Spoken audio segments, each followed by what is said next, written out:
आज 17 नवंबर है, सोम प्रदोष है। तो जो लोग प्रदोष व्रत रहते हैं वो अपनी पूजन सामग्री लिख लें और आप इनको क्रम से रखें जिससे कि चढ़ाने में आपको कोई दिक्कत ना हो। जल, दूध, दही, घी, शहद, गंगाजल, काले तिल, तिलक, ये थोड़ी सी भांग है मेरे पास और इसको भी चढ़ा दूँगी मैं। गेहूँ, मूंग की दाल, चावल, दीपक और ये कुछ दक्षिणा है भगवान के लिए, माचिस, जिससे कि हमें पूजा के समय कोई बाधा ना आए हमारी पूजा में और हमें उठ के ना जाना पड़े बार बार।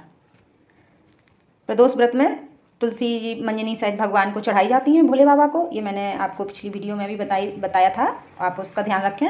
और ये बेलपत्र है, ये धतूरे का फूल है, ये समी पत्र है, ये फल है भगवान के लिए। ये कुछ पुष्प हैं, जो भी पुष्प आपके पास हैं आप उनको चढ़ाएं। अगर किसी भी चीज़ का अभाव है, नहीं है आपके पास, तो आप उसके लिए परेशान ना हुआ करें। भगवान प्रेम और भाव के भूखे होते हैं। आप दिल से जो भी उनको चढ़ाएंगे वो सब स्वीकार करेंगे। और मुहूर्त का ये विशेष ये रहता है, वैसे तो आप शाम को 5 बजे से किसी भी समय पूजा कर सकती हैं।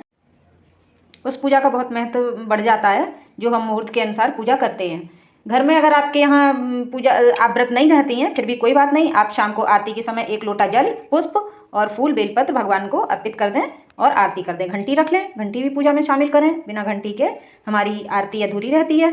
और भगवान की कहानी जरूर पढ़ें, मैं प्रदोष व्रत कथा भी आपको सुनाऊंगी, तो आप उसको सुने और श्रवण करें। और घर में भी बच्चे रहते हैं तो आप उनको भी बिठा लिया करें कभी कभार पूजा में, ये हमारे धर्म कर्म को भी सीखेंगे। अगर आपके पास ताजी बेलपत्र नहीं है तो भी कोई बात नहीं, आप जल से छींट कर उन्हीं पुरानी बेलपत्रों को भी चढ़ा सकते हैं।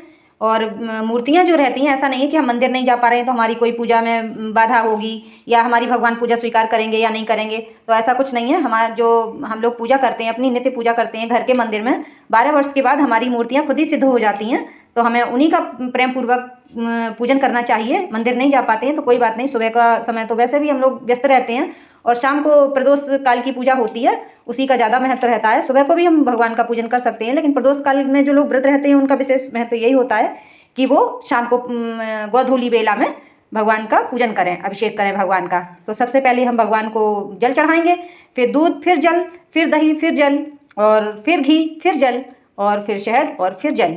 और फिर भगवान को शुद्ध जल से फिर अच्छे से स्नान करेंगे, उनको पोंछ लेंगे, कपड़े से उठा सकते हैं शिवलिंग को हम पोंछ के भगवान को। फिर उन पर ये कलावा लपेटेंगे, वस्त्र बोलते हैं।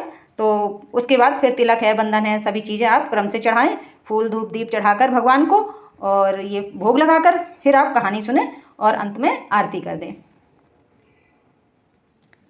थोड़ी थोड़ी चीज़ें बचाकर और एक कटोरी में इस तरीके से एक अलग खाली कटोरी ले लें। तो उसमें जैसे दूध चढ़ाया तो फिर उसमें थोड़ा सा रख लिया, दही बचा लिया, थोड़ा सा घी बचा लिया, थोड़ा सा शहद भी बचा लिया और थोड़ा सा ये मिश्री, या आपके पास मिश्री है, चीनी है, कोई भी चीज़ आप कर सकते हैं। फिर उसको मिलाकर मिक्स करके और एक तुलसादल डाल के भोले बाबा पर तुलसादल अवश्य चढ़ाएं। तुलसादल डाल के और भगवान को पंचामृत समर्पित करें।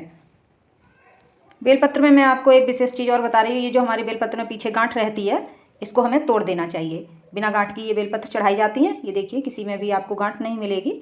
आप इनको धुल लें, गंगा जल से छींट लें, शुद्ध कर लें और फिर भगवान भोलेनाथ पर चढ़ाएं।